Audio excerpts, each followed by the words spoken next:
You're listening to the A Beautiful Mess podcast. Today in this mini episode, I'm sharing about a challenge that I'm currently undertaking to complete 100 10-mile bike rides. I've been streaming guilty pleasure movies for almost every single bike ride, so I also have a bunch of funny stories about the movies I've watched and little reviews to share.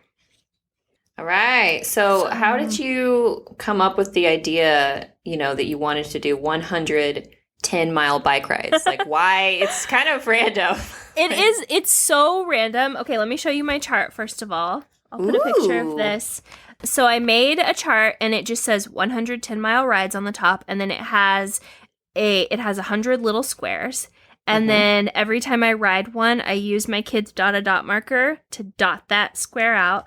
So now my next one will be number 42. So I'm pretty far along, almost halfway through my challenge. And yeah, I'll share how I got into it. So last year, I started doing 30-minute bike rides as my main exercise, I think in like the early spring. And I did that for a long time, about like 4 or 5 months. And I felt like I needed, number one, to make it more fun, and number two, to ride a little bit longer and make it a little bit harder. So this was my solution, and I actually recently read the book Atomic Habits. Yeah. And I feel like, it's such a good book. So shout out, we'll put it in the show notes. It's a great book. I definitely recommend it. But he talks a lot about this idea of attaching something that you want to do to something that you need to do in order to create a stronger habit. I am so proud that I did that before I even read the book. And I was like, check. The thing I'm attaching is I want to watch guilty pleasure movies all day long, every day. And I need to exercise. So I have been doing 10-mile rides and I watch movies the whole time. So the first movie I watched was Knives Out, which, it wasn't my first time to watch it or anything. We talked about that in our movie houses episode. Kind of just like feel-good movies. The second movie I watched was Julie and Julia. Have you seen that one? Oh, yeah. So I watched a lot of 90s movies. Yeah, and a lot of early 2000s movies. I watched The Bewitched with Nicole Kidman, which was like the cutest little house, the cutest little cottage house I've ever seen in my life. I watched the movie Clue, which was so old and like weird and funny. It actually like had some really offensive parts too. Yeah. But it was also fun to watch because it was like a haunted mansion, basically, with a good 20s kitchen. I watched all the Harry Potters recently, which was such a trip, and all the Twilights. And I love this freaking 90s movie called Mermaids with Cher. That's one of my favorites so far. Yeah, I'm just like going so hard on this challenge, and it's been so much fun because the thing that's drastically different is like before when I would do my 30-minute rides, I would be like watching, and I usually did it to music. I would be watching like the timer, and as soon as it said 30 minutes, I would stop every single time. And now it's like oftentimes I like want to do extra miles, or I like don't even notice when it's over just because I'm watching movies and it's so much fun. So yeah, it has really, really been great for me, and I would definitely recommend it if it's in your goals and you like stationary biking, which I obviously love at this point. It's kind of like my quarantine workout that never ended. So like, just out of curiosity, how long does it take you to bike 10 miles? Like, generally, is it like 40 minutes ish? Like, it can take between like 50 minutes and an hour. Okay. So I'm not like biking like super fast. It's kind of like medium speed. Like it's a comfortable speed. And I usually drink sometimes I drink a coffee, actually, like I don't care. Sometimes I drink a smoothie, and then I have these like the Bink water bottles. I'll link them in the show notes. I love those. I'll show it to you. And I usually drink 2 of these full of water during the hour. So, I just like get off and refill it halfway through. So yeah, I feel like it's been, and I usually do it first thing in the morning. That's like something that really helps me is like after I drop off my kids, if I do it first thing, then it's just like checked off. And, I have time management issues. Like, so who doesn't? It helps me so much to just like keep it the same every day. What movies are like on your list? Like, what are you going to be watching next? Okay. So I definitely want to open up on our show notes comments today, like for suggestions, because I know everyone has a guilty pleasure movie that is like on the level of the Mermaids movie that I love so much, and I want to hear what yours are. But what I have on my list still, I want to watch like all the witches movies. So like Practical Magic, things like that. I want to watch, any kind of cheesy Halloween movie that's like too cheesy for Jeremy but too scary for my kids is definitely a biking thing for me. So all of that. And then I really want to watch the old and the new Little Women and the old and the new Emma. And I've been considering doing like a TV series, but I can't decide if I should like keep it just movies. I think I could probably get to 100 with just movies. So maybe I should do that. I don't know. Yeah, I mean, if you run out of movies, I guess you could always open it up. But it sounds like you're probably not going to run out, especially because you're about halfway. Well, I'm just going to throw one in there, spark the conversation in the show notes. But maybe you should watch Hook. Have you seen that in a long time? I love that movie. So, yeah, I read that Hook is one of the longest children's movies of all time, which is like an interesting little trivia.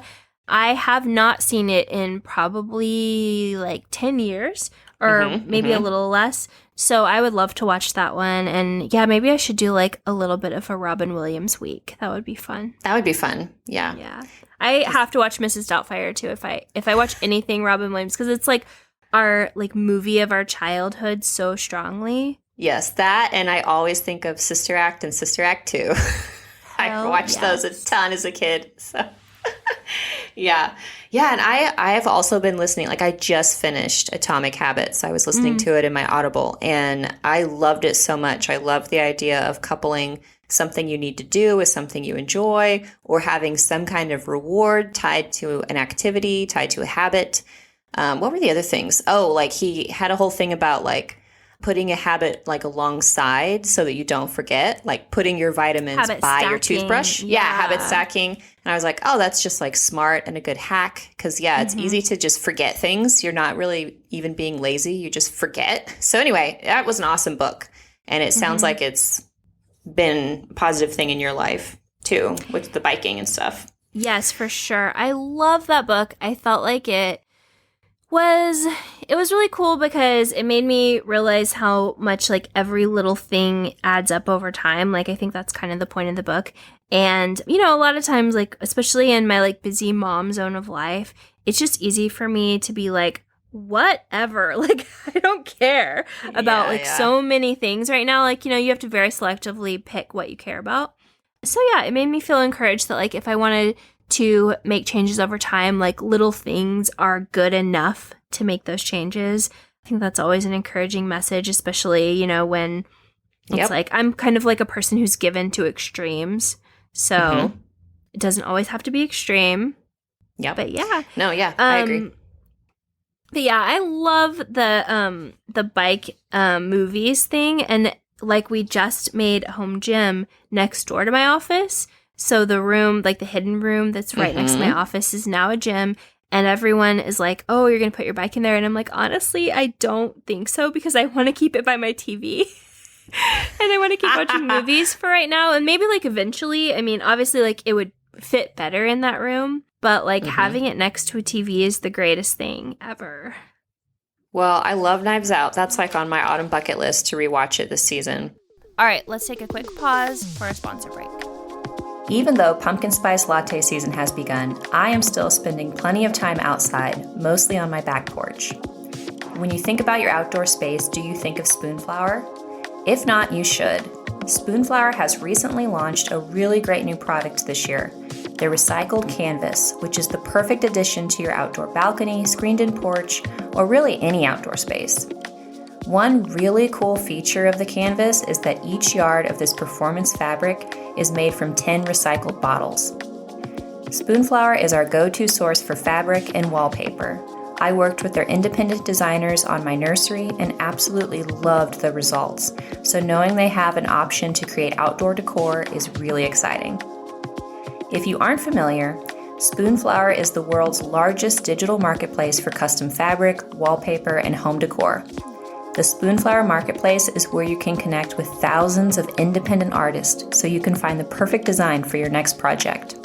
You can also upload your own design to use on their fabrics or other products. ABM listeners can take advantage of 15% off site-wide. Yes, that's site-wide anytime by using our exclusive code ABMintro15. That's ABMintro15. And if you create anything on Spoonflower, please tag us so we can see. And since we're not going to do a mini episode dedicated to this, just go ahead and let us know, what is your review of the Twilight movies? Okay, so